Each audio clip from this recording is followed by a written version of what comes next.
Self induction and mutual induction, ये दो तरह के इंडक्शन हम कैटेगराइज करते हैं जब किसी भी कॉइल में किसी भी कंडक्टर में इंडक्शन होता है।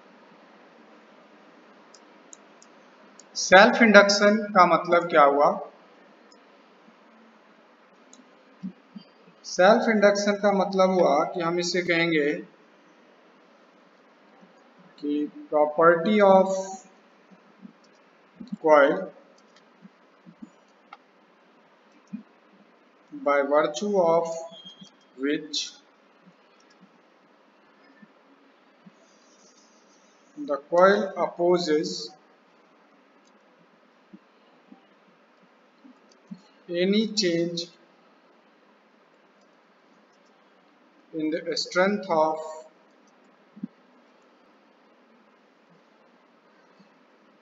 current flowing through it.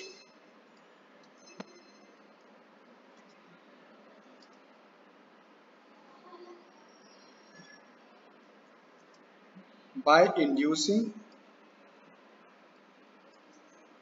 an EMF in itself.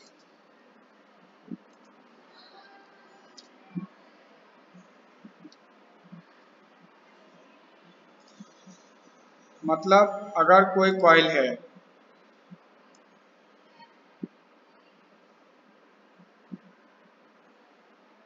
उस कॉइल से करंट पास कर रहे हैं हम, तो अगर इस करंट को हम वेरी करेंगे तो of course magnetic field very करेगा, तो उसकी वजह से एक इंड्यूस्ड ईएमएफ इसी कॉइल में डेवलप होगा जो चेंज को अपोज करेगा। अगर हम करंट बढ़ाना चाहेंगे तो वो उस इंक्रीमेंट को रोकना चाहेगा, और अगर हम करंट कम करना चाहेंगे तो वो उस डिक्रीमेंट को कम करना चाहेगा। दैट इज एक ही कॉइल में करंट हम दे रहे हैं और उसी कॉइल में अपने ही करंट की वजह से इंडक्शन हो रहा है। That is called self induction. तो जो फ्लक्स चेंज होगा वो डिपेंड किया किस पे? करंट। प्रोपोर्शनलिटी साइन अगर आप हटाएंगे तो आप यहां पर एक कांस्टेंट लगाएंगे L, phi equal to Li, और इस L को हम नाम देते हैं self inductance.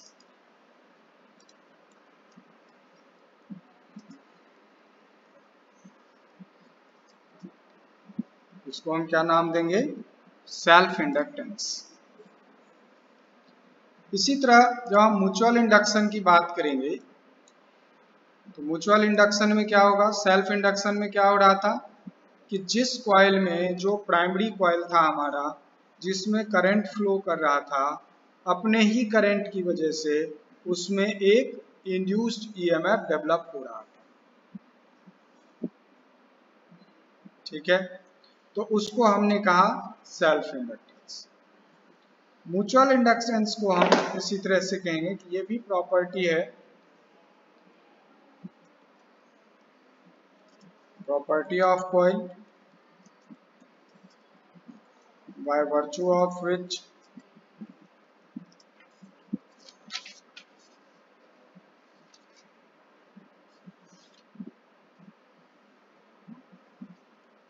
each coil opposes any change in the strength of current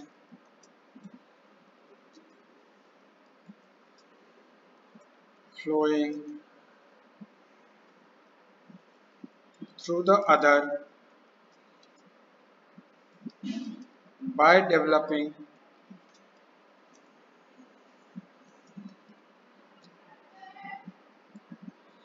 an induced EMF।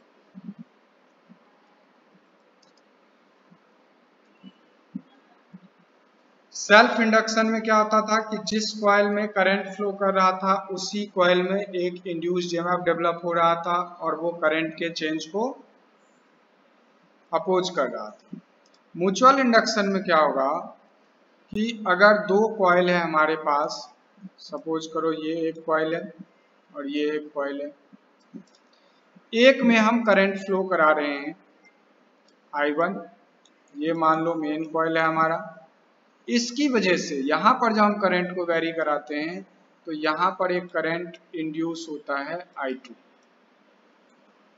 तो एक कॉइल में मैग्नेटिक फ्लक्स चेंज करने की वजह से, एक कॉइल में करंट को चेंज करने की वजह से दूसरे कॉइल में इंडक्शन हो रहा है।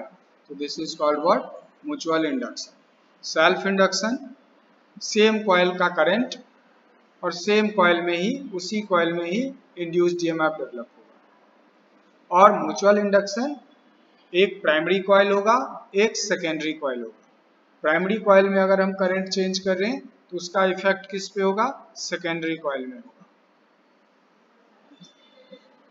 प्राइमरी कॉइल में करंट चेंज करने से, वहां के मैग्नेटिक फ्लक्स को चेंज करने से सेकेंडरी कॉइल में एक इंड्यूस्ड ईएमएफ जनरेट होगा। तो that is called what? Mutual induction. यहाँ पर अगर हम फ्लक्स की बात करें तो यहाँ भी फ्लक्स किस पे डिपेंड करेगा? करंट पे। प्राइमरी कॉइल में जो करंट हम वेरी करा रहे हैं, प्रोपोर्शनलिटी साइन हटाएंगे, फाई इक्वल टू क्या लिखेंगे? MI।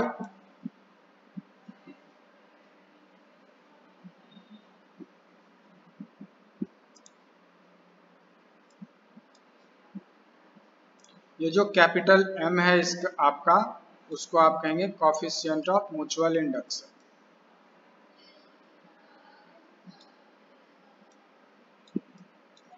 या म्यूचुअल इंडक्टेंस।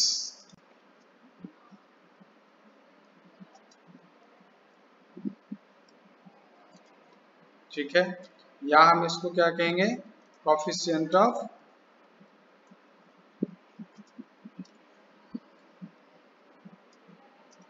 Mutual induction. ठीक है नहीं? इसी तरह सेल्फ इंडक्टेंस या फिर कोफिशिएंट ऑफ सेल्फ इंडक्शन।